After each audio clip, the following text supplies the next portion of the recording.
So welcome friends to our YouTube channel. ਜੇਕਰ ਤੁਸੀਂ ਇਹ ਵੀਡੀਓ ਖੋਲ ਲਈ ਹੈ ਤਾਂ ਇਸ ਨੂੰ ਪੂਰਾ ਵੇਖਿਓ ਤੇ ਚੈਨਲ ਨੂੰ ਸਬਸਕ੍ਰਾਈਬ ਕਰ ਲਓ ਬਿਕੋਜ਼ ਬਹੁਤ ਸਹੀ ਕੰਟੈਂਟ ਔਨ ਦਾ ਵੇ ਹੈ। ਤੇ ਇਹ ਆਪਾਂ ਪੰਜਾਬ ਪਟਵਾਰੀ ਮੈਥ PYQ ਸੋਲਵ ਕਰਨ ਜਾ ਰਹੇ ਹਾਂ, ਜਿਹੜਾ ਐਗਜ਼ਾਮ 8 ਅਗਸਤ 2021 'ਚ ਹੋਇਆ ਸੀ। ਮੈਥ ਇੱਦਾਂ ਦਾ ਸਬਜੈਕਟ ਹੈ, ਇਹ ਹਰ ਪੇਪਰ 'ਚ ਬਹੁਤ ਵੱਡਾ ਰੋਲ ਨਿਭਾਉਂਦਾ। ਉੱਦਾਂ ਹੀ ਇਹ ਪੰਜਾਬ ਪਟਵਾਰੀ ਪੇਪਰ 'ਚ ਵੀ ਬਹੁਤ ਘੈਂਟ ਰੋਲ ਨਿਭਾਉਂਦਾ। ਪਟਵਾਰੀ ਪੰਜਾਬ ਦੇ ਅੰਦਰ ਬਹੁਤ ਸਹੀ ਪੋਸਟ ਹੈਗੀ, ਜਿਹੜੀ 1900 ਗ੍ਰੇਡ ਪੇ ਦੀ ਆ।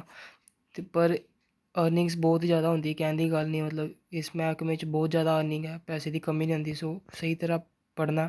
ਮੈਂ ਆਪਣੇ ਬਾਰੇ ਦੱਸ ਦਿੰਦਾ ਕਿ ਮੈਂ CDS ਦੀ ਪ੍ਰੀਪਰੇਸ਼ਨ ਕਰੀ ਹੋਈ ਹੈ, 2 ਟਾਈਮ CDS ਕਰੈਕ ਕੀਤਾ ਹੈ ਅਤੇ ਇਸ ਵਾਰ SSC CGL ਵੀ ਕਲੀਅਰ ਕਰਿਆ। ਅਤੇ ਮੋਸਟ ਪ੍ਰੋਬੈਬਲੀ ਮੈਨੂੰ ਬਹੁਤ ਸਹੀ ਜੋਬ ਜਲਦੀ ਮਿਲਣ ਵਾਲੀ ਆ। ਅਤੇ ਪਟਵਾਰੀ ਦੀ ਤਿਆਰੀ ਨਾਲ ਕਰਾਂਗੇ, ਤੁਹਾਡਾ ਪੇਪਰ ਪੱਕਾ ਕਲੀਅਰ ਹੋਊਗਾ। ਅਤੇ ਪਹਿਲਾ ਕੁਐਸਚਨ ਦੇਖਦੇ ਹਾਂ। ਇਸ 'ਚ ਕਹਿ ਰਿਹਾ, the greatest possible length which can be use to measure exactly the length 7 metre 3 metre 85 centimetre and 12 metre 95 centimetre is. ਤੋ ਇਸ 'ਤੇ ਕੀ ਆਪਾਂ ਇਹਦਾ HCF ਕਰਨਾ ਹੁੰਦਾ, ਹਾਈਐਸਟ ਕੋਮਨ ਫੈਕਟਰ। ਬਟ ਉਹ ਕੱਢਣ ਦੀ ਲੋੜ ਨਹੀਂ ਪੈਂਦੀ। ਸਭ ਤੋਂ ਪਹਿਲੇ ਇਹਦਾ ਕਨਵਰਜਨ ਕਰ ਲਿਆ। ਇਹਨਾਂ ਨੂੰ ਜਿਹੜੀ ਸਮੋਲੈਸਟ ਪੋਸੀਬਲ ਯੂਨਿਟ ਕਨਵਰਜਨ ਹੈ ਨਾ, ਉਸ 'ਚ ਕਨਵਰਟ ਕਰਨਾ। 7 ਮੀਟਰ ਨੂੰ 700 ਸੈਂਟੀਮੀਟਰ, 3 ਮੀਟਰ 85 ਸੈਂਟੀਮੀਟਰ ਨੂੰ 385 ਸੈਂਟੀਮੀਟਰ, 12 ਮੀਟਰ 95 ਸੈਂਟੀਮੀਟਰ ਨੂੰ 1295 ਸੈਂਟੀਮੀਟਰ। ਅਗਰ ਕਿਸੇ ਨੂੰ ਇੰਨਾ ਵੀ ਨਹੀਂ ਆ ਰਿਹਾ ਤਾਂ ਫਿਰ ਕੋਈ ਪੇਪਰ ਦੇਣ ਦਾ ਫਾਇਦਾ ਨਹੀਂ। ਇਹਦਾ ਬੇਸਿਕ ਆ, ਤੁਸੀਂ ਕਰ ਲਿਆ ਹੋਏਗਾ। ਹੁਣ ਇੱਥੋਂ ਦੀ ਆਪਾਂ ਇਹਦਾ HCF ਨਹੀਂ ਕਰਨਾ ਹੈ, ਆਪਾਂ ਸਿੱਧਾ ਆਪਸ਼ਨਸ ਦੀ ਹੈਲਪ ਲੈਣੀ। ਇਸ ਕਰਕੇ ਆਪਸ਼ਨਸ ਲਿਖੇ ਆ। ਆਪਾਂ ਚੈੱਕ ਕਰਨਾ ਸੀ ਹਾਈਐਸਟ ਪੁੱਛਿਆ ਉਹਨਾਂ ਨੇ, ਗ੍ਰੇਟੈਸਟ ਪੋਸੀਬਲ। ਸਭ ਤੋਂ ਪਹਿਲੇ ਆਪਾਂ ਵੱਡਾ ਚੈੱਕ ਕਰਾਂਗੇ 42। ਹੁਣ ਸਾਨੂੰ ਪਤਾ ਕਿ 42 ਦੇ ਟੇਬਲ 'ਚ ਓਡ ਨੰਬਰ ਕਦੀ ਨਹੀਂ ਆ ਸਕਦਾ, ਕਿਉਂਕਿ 2 ਨੂੰ ਜਿਸ ਨਾਲ ਮਰਜ਼ੀ ਮਲਟੀਪਲਾਈ ਕਰਦੀ ਜਾਈਏ 5 ਕਦੀ ਵੀ ਯੂਨਿਟ ਡਿਜਿਟ 'ਚ ਨਹੀਂ ਆ ਸਕਦਾ। ਅਤੇ ਇਹ ਤਾਂ ਕੈਂਸਲ ਹੋ ਗਿਆ। ਫਿਰ ਆਪਾਂ ਚੈੱਕ ਕਰਨਾ 35। ਦੇਖਣ 'ਚ ਪਤਾ ਲੱਗ ਗਿਆ 35 ਦੇ ਟੇਬਲ 'ਚ 700 ਤੇ ਆਉਂਦਾ ਹੀ ਹੈ। ਫਿਰ ਆਪਾਂ ਚੈੱਕ ਕਰਨਾ ਸੀ 385 ਐਂਡ ਦੈਨ ਚੈੱਕ ਕਰਨਾ ਸੀ 1295। ਇਹ ਚੈੱਕ ਕਰਕੇ ਵੇਖ ਲਓ 385 ਵੀ ਸੂਟੇਬਲ ਆਨਸਰ ਆ। ਮੈਨੂੰ ਚੈੱਕ ਕਰਾ ਦੇਣਾ। 385 ਨੂੰ ਜਦੋਂ ਇਹਨਾਂ ਡਿਵਾਈਡ ਕਰਾਵਾਂਗੇ 385 ਨਾਲ, ਅਤੇ 35 1 ਜਾ 35, ਇਥੋਂ 3 ਬਚਿਆ, 3 ਇੱਧਰ ਆਇਆ, 35 1 ਜਾ 35, 11 ਤੇ ਕੱਟ ਗਿਆ, ਇਹ ਕੱਟ ਗਿਆ। ਉਵੇਂ ਹੀ ਇਹ ਵੀ ਕੱਟ ਜਾਣਾ ਅਤੇ 35 ਸਾਡਾ ਬਿਲਕੁਲ ਸਹੀ ਆਨਸਰ ਹੈ। ਉਸ ਤੋਂ ਬਾਅਦ ਨੈਕਸਟ ਕੁਐਸਚਨ ਦੇਖਦੇ ਹਾਂ। ਇਹਦੇ 'ਚ ਲੰਬੀ ਚੌੜੀ ਐਕਸਪ੍ਰੈਸ਼ਨ ਦਿੱਤੀ ਹੋਈ ਹੈ, ਪਰ ਇਹਦਾ ਕੋਈ ਰੋਲ ਨਹੀਂ ਹੁੰਦਾ। ਤੁਸੀਂ ਇਹਨੂੰ ਦੇਖੋ, ਇਹਨੂੰ ਬਸ ਯਾਦ ਰੱਖਣਾ। A+B ਦਾ whole square minus A - B ਦਾ ਹੋਲ ਸਕੇਅਰ ਅਪੋਨ AB। ਇਸ ਨੂੰ ਓਪਨ ਕਰਾਂਗੇ ਅਤੇ A² + B² + 2AB minus bracket 'ਚ A² + B² - 2AB। ਇਸ ਨੂੰ ਓਪਨ ਕਰਤਾ, A ਅਤੇ A ਕੱਟ ਗਿਆ, A ਅਤੇ A ਕੱਟ ਗਿਆ, ਅਤੇ 2AB + 2AB ਕਰਾਂਗੇ 4AB, 4AB ਅਤੇ AB ਕੱਟ ਗਿਆ, 4 ਆਨਸਰ ਆ ਗਿਆ। ਤੁਹਾਨੂੰ ਇੱਦਾਂ ਦੀ ਐਕਸਪ੍ਰੈਸ਼ਨ ਜਿੱਥੇ ਵੀ ਲੱਭੇ ਜਿਹਦੇ 'ਚ ਸੇਮ ਐਕਸਪ੍ਰੈਸ਼ਨ ਦਾ ਸਕੇਅਰ ਹੋ ਰਿਹਾ ਐਂਡ ਇੱਕ 'ਚ ਪਲੱਸ ਹੈ, ਇੱਕ 'ਚ ਮਾਈਨਸ ਹੈ ਅਤੇ ਵਿੱਚ ਮਾਈਨਸ ਹੈ, ਅਤੇ ਥੱਲੇ ਉਹੀ ਐਕਸਪ੍ਰੈਸ਼ਨਸ ਦਾ ਮਲਟੀਪਲੀਕੇਸ਼ਨ ਹੋ ਰਿਹਾ, ਅਤੇ ਆਨਸਰ 4 ਹੋਏਗਾ। ਹੁਣ ਜਿਵੇਂ ਜਦੋਂ ਮੈਂ CGL ਦੀ ਪ੍ਰੀਪਰੇਸ਼ਨ ਕਰਦਾ ਸੀ ਅਤੇ ਉਹਦੇ 'ਚ ਕੀ ਕਰਦੇ ਆ, ਡੈਸੀਮਲ ਨੂੰ ਚੇਂਜ ਕਰ ਦਿੰਦੇ ਆ। ਕਈ ਵਾਰ ਡੈਸੀਮਲ ਇੱਧਰ ਆ ਜਾਂਦਾ, ਕਈ ਵਾਰੀ ਇੱਧਰ ਆ ਜਾਂਦਾ, ਅਤੇ ਉਹਦੇ 'ਚ ਆਨਸਰ 40 ਹੋਣ ਦੇ ਚਾਂਸ ਹੁੰਦੇ ਅਤੇ ਕਈ ਵਾਰੀ 0.4 ਹੋਣ ਦੇ ਚਾਂਸ ਹੁੰਦੇ। ਉਹ ਆਪਾਂ ਚੀਜ਼ ਦੇਖਣੀ ਹੁੰਦੀ ਹੈ। ਮੈਂ ਆਉਣ ਵਾਲੇ ਟਾਈਮ 'ਚ ਇੱਦਾਂ ਦੀ ਵੀਡੀਓ ਵੀ ਇੱਕ ਸ਼ੋਰਟ ਵੀਡੀਓ ਬਣਾ ਦਾਂਗਾ, ਜਿਹੜੀ ਸ਼ੋਰਟਸ ਹੁੰਦੀ ਜਿਹੜੀ ਉਹਦੇ 'ਚ ਉਹ ਚੀਜ਼ ਵੀ ਸਮਝਾ ਦਾਂਗਾ। ਪਰ ਮੈਨੂੰ ਨਹੀਂ ਲੱਗਦਾ ਪਟਵਾਰੀ ਜਿੰਨਾ ਲੈਵਲ ਲੈ ਕੇ ਜਾਣਗੇ ਕੁਐਸਚਨ ਦਾ, ਅਤੇ ਸਿੰਪਲ 4 ਵਾਲਾ ਹੀ ਕੁਐਸਚਨ ਆਏਗਾ। ਤੁਸੀਂ ਬਸ ਯਾਦ ਰੱਖਣਾ ਕਿ ਜਿੱਦਾਂ ਵੀ ਇਵੇਂ ਦੀ ਐਕਸਪ੍ਰੈਸ਼ਨ ਹੋਏਗੀ ਅਤੇ 4 ਆਨਸਰ ਆਏਗਾ। ਅਗਲਾ ਕੁਐਸਚਨ ਦੇਖਦੇ ਹਾਂ। ਇਹ ਉਹਦੇ ਨਾਲ ਮਿਲਦਾ ਜੁਲਦਾ ਕੁਐਸਚਨ ਹੈ।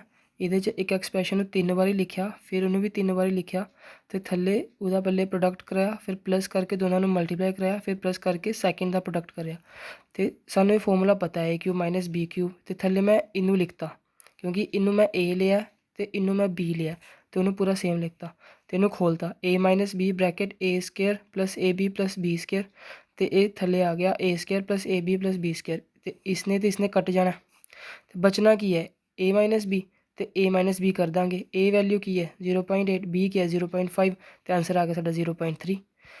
ਯਾਦ ਰੱਖਣਾ ਕਿ ਜਦੋਂ ਵੀ ਇਵੇਂ ਦੀ ਐਕਸਪ੍ਰੈਸ਼ਨ ਆਏਗੀ ਕਿ ਇੱਕ 3 ਵਾਰੀ ਮਲਟੀਪਲਾਈ ਹੋ ਰਿਹਾ ਮਾਈਨਸ ਫਿਰ 3 ਵਾਰ ਮਲਟੀਪਲਾਈ ਹੋ ਰਹੀ ਇੱਕ ਵੈਲਿਊ, ਅਤੇ ਥੱਲੇ ਉਹਦਾ ਹੀ ਸਕੇਅਰ ਹੋ ਰਿਹਾ। ਇਹਦਾ ਪਹਿਲੇ ਇਹਦਾ ਸਕੇਅਰ ਕਰਤਾ, ਇੱਥੇ ਇਹਦਾ ਸਕੇਅਰ ਕਰਤਾ, ਪਲੱਸ ਕਰਕੇ ਦੋਨਾਂ ਨੂੰ ਮਲਟੀਪਲਾਈ ਕਰਤਾ ਇੱਥੇ।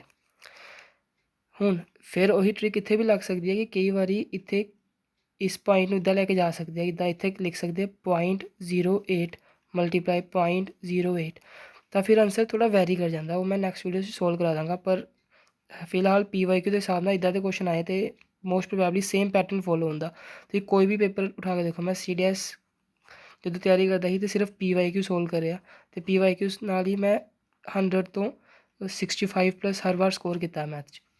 ਤੇ PYQ ਦਾ ਬਹੁਤ ਵੱਡਾ ਰੋਲ ਹੁੰਦਾ ਹਰ ਪੇਪਰ 'ਚ, ਇਸ ਕਰਕੇ PYQ ਜ਼ਰੂਰ ਕਰਨੇ। ਅਗਲਾ ਕੁਐਸਚਨ ਦੇਖਦੇ ਹਾਂ। 1/5 of a number is equal to 5/8 of the another number. If 35 is added to the first number, it become 4 times of the second number. The second number is, तो ਸਾਡੇ ਤੋਂ second number ਪੁੱਛਿਆ। First number ਨੂੰ A ਮੰਨ ਲਿਆ, second number ਨੂੰ B ਮੰਨ ਲਿਆ। ਹੁਣ ਬੋਲਿਆ ਕਿ 1/5 of first number is equal to 5/8 of the second number। ਤੇ ਇੱਥੋਂ ਦੀ ਮੈਂ ਦੋਨੋਂ ਨੰਬਰ ਦੀ ਰੇਸ਼ੋ ਬਣਾ ਲਈ। B ਨੂੰ ਇੱਧਰ ਲਿਆ, ਇੱਧਰ ਚਲੇ ਗਿਆ ਤੇ ਰੇਸ਼ੋ ਬਣ ਗਈ 25/8। ਤੇ ਉਹਨਾਂ ਨੇ ਹੁਣ ਆਪਾਂ ਦੇਖੋ ਕੋਈ ਨਾ ਕੋਈ ਤਾਂ ਕੌਂਸਟੈਂਟ ਇਹਦੇ ਨਾਲ ਹੋਏਗਾ ਨਾ, ਤੇ ਇਹਨੂੰ x ਮੰਨ ਲਿਆ ਕੌਂਸਟੈਂਟ, ਅਤੇ ਇਹ ਵੈਲਿਊ ਆਪਾਂ 25x ਮੰਨ ਲਈਏ ਤੇ ਇਹ ਵੈਲਿਊ 8x ਮੰਨ ਲਈਏ। 25x ਉਹਨਾਂ ਨੇ ਬੋਲਿਆ ਕਿ ਅਗਰ 35 ਨੂੰ ਆਪਾਂ ਐਡ ਕਰੀਏ ਫਸਟ ਨੰਬਰ 'ਚ, 25x 'ਚ ਫਸਟ ਨੰਬਰ ਐਡ ਕਰੀਏ, ਸੌਰੀ ਫਸਟ ਨੰਬਰ ਜਿਹੜਾ 25x ਹੈ ਉਹ 'ਚ 35 ਐਡ ਕਰੀਏ ਤੇ 4 ਟਾਈਮਸ ਆਫ ਸੈਕਿੰਡ ਨੰਬਰ ਹੋ ਜਾਂਦਾ। ਤੇ 25x + 35 = 4 ਟਾਈਮਸ ਸੈਕਿੰਡ ਨੰਬਰ। ਤੇ ਇਹਨੂੰ ਸੋਲਵ ਕਰਾਇਆ ਤੇ 7x = 35 ਆਇਆ ਤੇ x ਦੀ ਵੈਲਿਊ ਆ ਗਈ 5। ਤੇ ਸਾਡੇ ਕੋਲ ਸੈਕਿੰਡ ਨੰਬਰ ਪੁੱਛਿਆ ਸੀ, ਸੈਕਿੰਡ ਨੰਬਰ ਕੀ ਹੈ 8x, x ਦੀ ਵੈਲਿਊ ਕੀ ਹੈ 5, 8 5 = 40 ਤੇ 40 ਸਾਡਾ ਸੈਕਿੰਡ ਨੰਬਰ। ਅਗਰ ਫਸਟ ਨੰਬਰ ਪੁੱਛਿਆ ਹੁੰਦਾ ਤਾਂ 25x ਸੋਲਵ ਕਰਕੇ 125 ਆਨਸਰ ਕਰ ਲੈਂਦੇ। ਅਗਲਾ ਕੁਐਸਚਨ ਦੇਖਦੇ ਹਾਂ ਹੁਣ। ਦੇਖੋ ਇਸ ਕੁਐਸਚਨ ਨੂੰ ਮੈਂ ਸੋਲਵ ਨਹੀਂ ਕੀਤਾ ਕਿਉਂਕਿ ਇਸ ਕੁਐਸਚਨ ਨੂੰ ਸੋਲਵ ਕਰਨ ਦੀ ਜ਼ਰੂਰਤ ਹੀ ਨਹੀਂ ਹੈ। ਉਹਨਾਂ ਨੇ ਕੀ ਬੋਲਿਆ, the sum of the ages of a man and his son is 45 years. 5 years ago, 5 ਸਾਲ ਪਹਿਲੇ, the product of their ages was 34। The man's age in years is. ਦੇਖੋ ਉਹਨਾਂ ਨੇ ਕੀ ਬੋਲਿਆ ਕਿ sum of the ages of man and his son is 45। ਉਹ ਦੋਨਾਂ ਦਾ ਸਮ ਮਤਲਬ ਫਾਦਰ ਦਾ ਪਲੱਸ ਸਨ = 45 ਹੈ। ਤੇ ਉਹਨਾਂ ਨੇ ਮੈਨ ਦੀ ਏਜ ਮਤਲਬ ਫਾਦਰ ਦੀ ਏਜ ਪੁੱਛੀ ਹੈ, ਆਪਾਂ ਫਾਦਰ ਮੰਨ ਲੈਂਦੇ ਹਾਂ। ਤੇ ਦੱਸੋ ਫਾਦਰ ਦੀ ਇਕੱਲੇ ਦੀ ਏਜ 55 ਹੋ ਸਕਦੀ ਹੈ? ਅਗਰ ਆਪਾਂ ਇੱਥੇ 55 ਕਰੀਏ ਪਲੱਸ s = 45 ਕਰੀਏ ਤੇ s ਦੀ ਵੈਲਿਊ ਕਿੰਨੀ ਆਏਗੀ -10। ਕਿਸੇ ਦੀ ਏਜ ਮਾਈਨਸ ਤੇ ਹੋ ਨਹੀਂ ਸਕਦੀ, ਮਤਲਬ 45 ਤੋਂ ਵੱਡੇ ਜਿੰਨੇ ਵੀ ਆਪਸ਼ਨ ਹੈ ਸਾਰੇ ਖਤਮ ਹੋ ਜਾਣਗੇ, ਇਹ ਵੀ ਖਤਮ, ਇਹ ਵੀ ਖਤਮ। ਹੁਣ ਮੰਨ ਲਓ 45 ਆਨਸਰ ਹੋ ਸਕਦਾ ਹੈ ਕਿ ਨਹੀਂ? ਅਗਰ ਆਪਾਂ ਫਾਦਰ ਦੀ ਏਜ ਜਾਂ ਮੈਨ ਦੀ ਏਜ 45 ਮੰਨ ਲਈਏ ਤੇ ਸਨ ਦੀ ਏਜ ਕੀ ਹੋ ਜਾਏਗੀ 0, ਕਿਉਂਕਿ 45 'ਚ 0 ਪਲੱਸ ਕਰਾਂਗੇ ਤਾਂ ਹੀ ਤਾਂ 45 ਆਏਗਾ ਤੇ ਸਨ ਦੀ ਏਜ ਕੀ ਹੋਗੀ 0। ਬਟ ਉਹਨਾਂ ਨੇ ਕੀ ਪੁੱਛਿਆ ਹੈ ਕਿ 5 ਸਾਲ ਪਹਿਲੇ ਉਹਦੀ ਏਜ ਦਾ ਪ੍ਰੋਡਕਟ ਕੀ ਹੈ 34। ਹੁਣ ਤੁਸੀਂ ਸਨ ਦੀ ਏਜ ਤੋਂ 5 ਸਾਲ ਕਢਾਓਗੇ ਤੇ -5 ਆਏਗਾ। -5 ਕਿਸੇ ਦੀ ਏਜ ਹੋ ਸਕਦੀ ਨਹੀਂ ਹੋ ਸਕਦੀ, ਤੇ ਇਹ ਵੀ ਆਪਸ਼ਨ ਕੈਂਸਲ ਹੋ ਗਿਆ। ਸਾਡਾ ਇਹੀ ਆਪਸ਼ਨ ਸਹੀ ਹੈ। ਇਹਨੂੰ ਵੀ ਵੈਰੀਫਾਈ ਕਰਕੇ ਦੇਖ ਲਓ। ਮੈਨ ਪਲੱਸ ਸਨ = 45 ਹੈ। ਅਗਰ ਆਪਾਂ ਮੈਨ ਦੀ ਏਜ 39 ਲਈਏ ਤੇ ਸਨ ਦੀ ਏਜ ਆਏਗੀ 6। 6 ਤੋਂ 5 ਸਾਲ ਘਟਾ ਦਈਏ ਤੇ ਆਏਗਾ 1। ਤੇ ਅਗਰ ਮੈਨ ਦੀ ਏਜ 'ਚੋਂ 5 ਸਾਲ ਘਟਾਈਏ ਤੇ ਆਏਗਾ 34।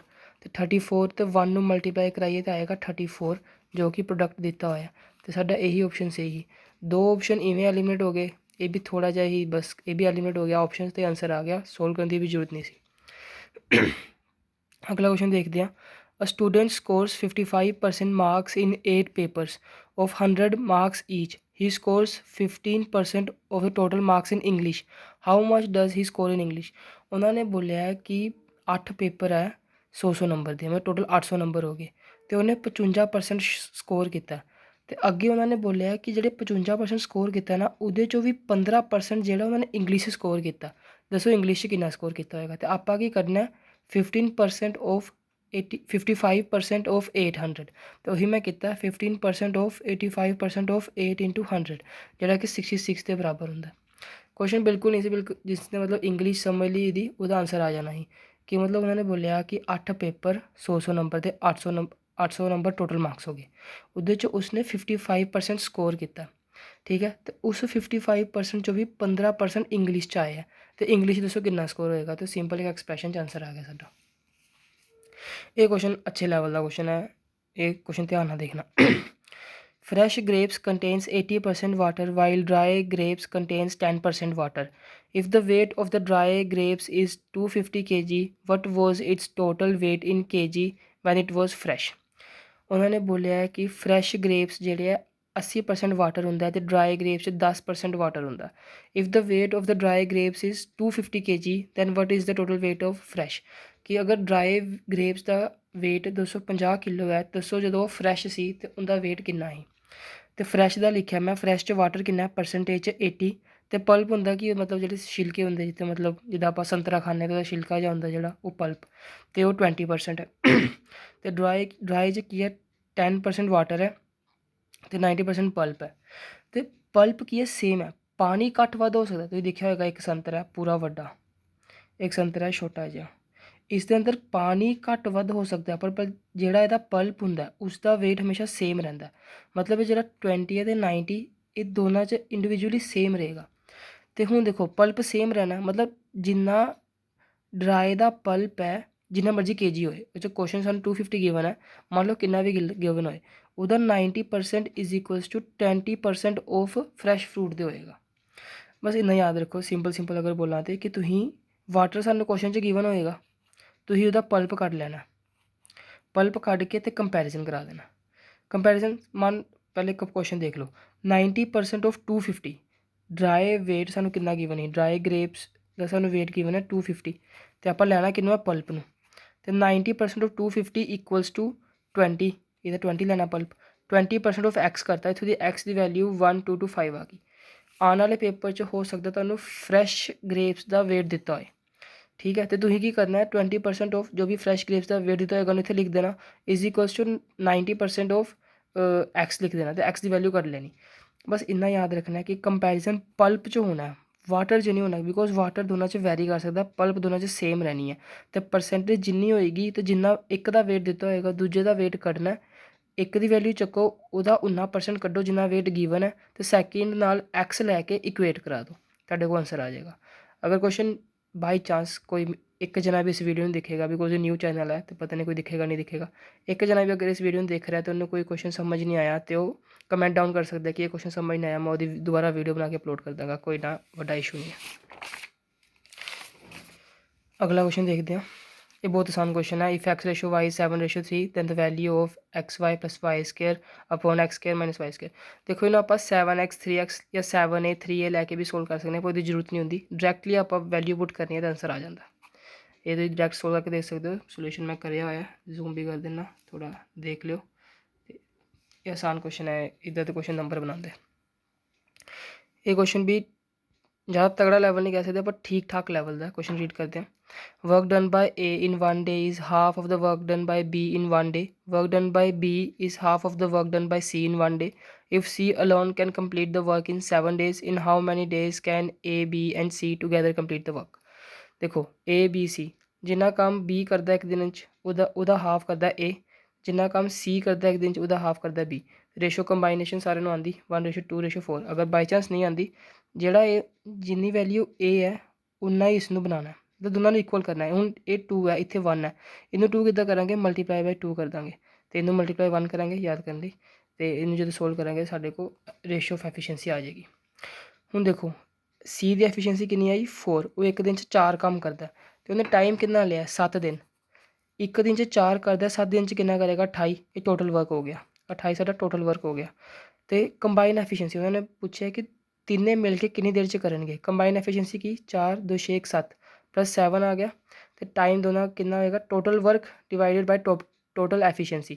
ਦੇਖੋ ਟਾਈਮ ਹੁੰਦਾ ਕੀ ਹੈ, ਟਾਈਮ ਹੁੰਦਾ ਵਰਕ ਅਪੋਨ ਐਫੀਸ਼ੀਐਂਸੀ, ਇਹ ਐਫੀਸ਼ੀਐਂਸੀ ਦਾ ਸਿੰਬਲ ਹੁੰਦਾ ਤੇ ਵਰਕ ਅਪੋਨ ਐਫੀਸ਼ੀਐਂਸੀ ਕਰਤਾ ਤੇ 4 ਡੇਜ਼ ਆਨਸਰ ਆ ਗਿਆ ਸਾਡਾ। ਇਹ ਵੀ ਆਸਾਨ ਕੁਐਸਚਨ ਹੈ, ਇਹਨੂੰ ਥੋੜਾ ਪੌਜ਼ ਕਰਕੇ ਤੁਸੀਂ ਦੇਖ ਵੀ ਸਕਦੇ ਹੋ ਕਿਵੇਂ ਰੇਸ਼ੋ ਬਣਾਈ ਹੈ, ਕਿੱਦਾਂ ਟੋਟਲ ਵਰਕ ਕੱਢਿਆ, टाइम गिवन सी ਉਹਦੀ ਐਫੀਸ਼ੀਐਂਸੀ ਤੇ ਟਾਈਮ ਨੂੰ ਮਲਟੀਪਲਾਈ ਕੀਤਾ ਵਰਕ ਆ ਗਿਆ, ਐਫੀਸ਼ੀਐਂਸੀ ਤੇ ਟਾਈਮ ਨੂੰ ਮਲਟੀਪਲਾਈ ਕੀਤਾ ਤੇ ਵਰਕ ਆ ਜਾਏਗਾ, ਟੋਟਲ ਵਰਕ ਆ ਗਿਆ। ਕੰਬਾਈਨ ਐਫੀਸ਼ੀਐਂਸੀ ਕੱਢੀ ਸਾਰਿਆਂ ਦਾ ਪਲੱਸ ਕਰਕੇ 7 4 2 6 1 7 7 ਆ ਗਿਆ ਤੇ ਟਾਈਮ ਕਰਨਾ ਸੀ डिवाइड करता आंसर आ गया।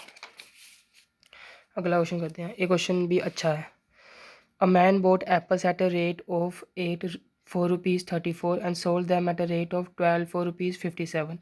How many apples should be sold to earn net profit of ₹45? Cost price एक एप्पल की कट ली 34/8 17/4 हो गया। सैलिंग प्राइस ऑफ एक एप्पल कट ली 57/12। डाटा क्वेश्चन च गिवन है। ਹੁਣ प्रॉफिट की होंगे selling price minus cost price, selling price minus cost price कर लिया तो साढ़े को 1/2 आ गया। मतलब एक सेब बेचन तो उन्होंने ₹1/2 का फायदा होया करता है। तो बोलो 45 रुपये का फायदा कदों होएगा जो 90 सेब बेचेगा। देखो ना एक बेच के अद्धा फायदा होया तो 90 बेच के तो 45 का फायदा होएगा तो साढ़ा 45 90 एप्पल्स का आंसर आ गया तो 45 प्रॉफिट आ गया। अगला क्वेश्चन, ये क्वेश्चन भी अच्छा है। Sohan bought a scooter for a certain sum of money. He spent 10% of the cost on the repairs and sold the scooter at a profit of rupees 1100. How much did he spend on a repair if he made a profit of 20%? Overall ਉਹਨੇ profit ਕਿੰਨਾ ਲਿਆ 20%। Efficiency method ਹੁੰਦਾ 20% ਕਿਹਦੇ equal ਹੁੰਦਾ 1/5 ਦੇ। ਤੇ ਮਤਲਬ 5 ਦੀ ਚੀਜ਼ ਤੇ ਉਹਨੂੰ 1 ਦਾ ਪ੍ਰੋਫਿਟ ਹੋਇਆ, ਮਤਲਬ 5 ਦੀ ਚੀਜ਼ ਨੂੰ ਉਹਨੇ 6 ਤੇ ਵੇਚਿਆ। ਪ੍ਰੋਫਿਟ ਕਿੰਨੇ ਦਾ ਹੋਇਆ 1 ਦਾ। ਕੁਐਸਚਨਸ ਦੇ ਹਿਸਾਬ ਨਾਲ ਸਾਨੂੰ ਪ੍ਰੋਫਿਟ ਕਿੰਨਾ ਹੋਇਆ 1100 ਦਾ। ਤੇ ਇੱਕ ਨੂੰ ਇਕੁਏਟ ਕਰਾਂਗੇ 1100 ਨਾਲ। ਤੇ ਕੋਸਟ ਪ੍ਰਾਈਸ ਕੱਢਣੇ ਕਿੰਨੇ ਆ, ਕੋਸਟ ਪ੍ਰਾਈਸ ਦੀ ਵੈਲਿਊ ਕਿੰਨੀ 5 ਤੇ 5 ਦੀ ਵੈਲਿਊ ਕਿੰਨੀ ਹੋ ਗਈ 5500।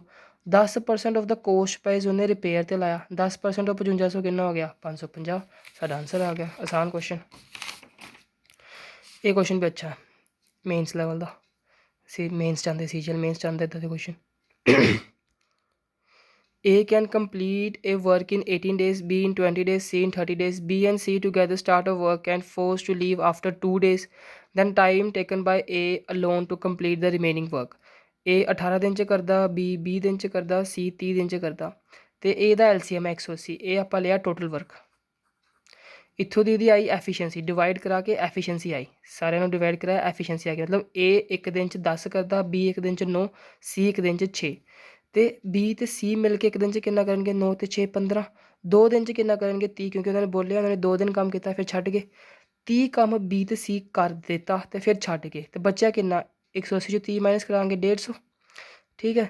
ਤੇ ਪੁੱਛਿਆ ਉਹ 150 ਕੰਮ A ਕਿੰਨੇ ਦਿਨ 'ਚ ਕਰੇਗਾ। ਤੇ A ਦੀ ਇੱਕ ਦਿਨ ਦੀ ਐਫੀਸ਼ੀਐਂਸੀ ਕਿੰਨੀ ਹੈ 10। ਟੋਟਲ ਕੰਮ ਕਿੰਨਾ 150 ਡਿਵਾਈਡ ਕਰਾਓ, ਦਿਨ ਆ ਕੇ ਸਾਡੇ ਹੁਣੇ ਦੱਸਿਆ time is equals to work upon efficiency. ਇਹੀ ਫਾਰਮੂਲਾ ਲੱਗਿਆ।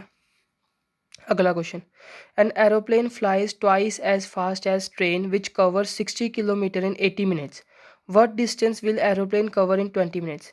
ਇਹ ਐਰੋਪਲੇਨ ਹੈ, ਇਹ ਟ੍ਰੇਨ ਹੈ। ਟ੍ਰੇਨ ਦੀ ਸਪੀਡ ਅਗਰ 1 ਹੈ ਤੇ ਐਰੋਪਲੇਨ ਦੀ 2 ਹੈ। ਆਪਾਂ ਐਕਸ ਮੰਨ ਲਈ ਦੀ 2x ਮੰਨ ਲਈ। ਤੇ ਸਾਨੂੰ ਪਤਾ ਹੈ speed is equals to distance upon time ਹੁੰਦਾ। ਤੇ ਸਪੀਡ ਟ੍ਰੇਨ ਦੀ ਕਿੰਨੀ ਹੈ x, ਡਿਸਟੈਂਸ ਕਵਰ ਕਰ ਰਿਹਾ 60 ਕਿਲੋਮੀਟਰ, ਟਾਈਮ ਲੈ ਰਿਹਾ 80 ਮਿੰਟਸ। 3/4 ਆ ਗਿਆ। 2x ਤੁਹਾਨੂੰ ਚਾਹੀਦਾ ਸੀ, 2x ਕਰ ਲਿਆ 3/2 ਆ ਗਿਆ। ਤੇ ਡਿਸਟੈਂਸ ਆਪਾਂ ਲੈ ਲਿਆ ਐਰੋਪਲੇਨ ਦਾ d, ਟਾਈਮ ਉਹਨੂੰ ਕਿੰਨਾ ਮਿਲ ਰਿਹਾ 20 ਮਿੰਟਸ। 20 ਮਿੰਟਸ ਵੈਲਿਊ ਪੁੱਟ ਕਰਤੀ ਤੇ ਇੱਥੋਂ 2 10s ਆ ਤੇ d ਦੀ ਵੈਲਿਊ 30 ਕਿਲੋਮੀਟਰ ਆ ਗਈ। ਸਿੰਪਲ ਫਾਰਮੂਲਾ ਲੱਗਿਆ speed equal to distance upon time. ਪਹਿਲੇ ਟ੍ਰੇਨ ਦਾ ਯੂਜ਼ ਕਰਕੇ ਉਹਦੀ ਸਪੀਡ ਕੱਢੀ, ਉੱਥੋਂ ਦੀ ਐਰੋਪਲੇਨ ਦੀ ਸਪੀਡ ਆਈ, ਉੱਥੋਂ ਦੀ ਐਰੋਪਲੇਨ ਦਾ ਡਿਸਟੈਂਸ ਆਇਆ। ਕੰਪਲੀਟ। ਅਗਲਾ ਕੁਐਸਚਨ ਦੇਖਦੇ ਹਾਂ।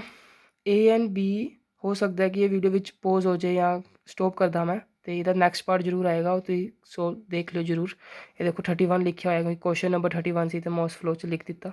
ਕੁਐਸਚਨ ਪੇਪਰ ਵੀ ਮੈਂ ਦਿਖਾ ਦੇਣਾ ਤੁਹਾਨੂੰ ਕਿ ਜਿੱਥੋਂ ਦੀ ਮੈਂ ਕੁਐਸਚਨ ਦੇਖੇ ਆਏ।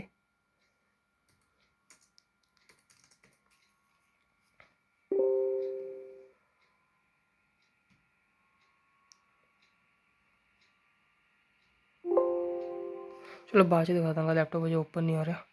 ਇਹ ਕੁਐਸਚਨ ਦੇਖ ਲੈਂਦੇ ਹਾਂ। A and B are two stations 10 kilometer apart. B starts from A and travels towards B at a rate of 3 kilometer per hour, whereas another man Q starts from B and travels towards A at the rate of 2 kilometer per hour. When and where do they meet? ਦੋ station ਹੈ A ਤੇ B 10 kilometre ਦੂਰੀ ਤੇ। P ਇੱਕ ਬੰਦਾ ਜਿਹੜਾ 3 ਦੀ speed ਤੇ ਇੱਥੋਂ ਚੱਲਦਾ, Q ਇੱਕ ਬੰਦਾ ਜਿਹੜਾ 2 ਦੀ ਸਪੀਡ ਤੇ ਇੱਥੋਂ ਚੱਲਦਾ ਤੇ ਇੱਕ ਦੂਜੇ ਨੂੰ ਮਿਲਣ ਆਉਂਦੇ। ਉਹਨਾਂ ਨੇ ਪੁੱਛਿਆ ਕਦੋਂ ਤੇ ਕਿੱਥੇ ਮਿਲਣਗੇ।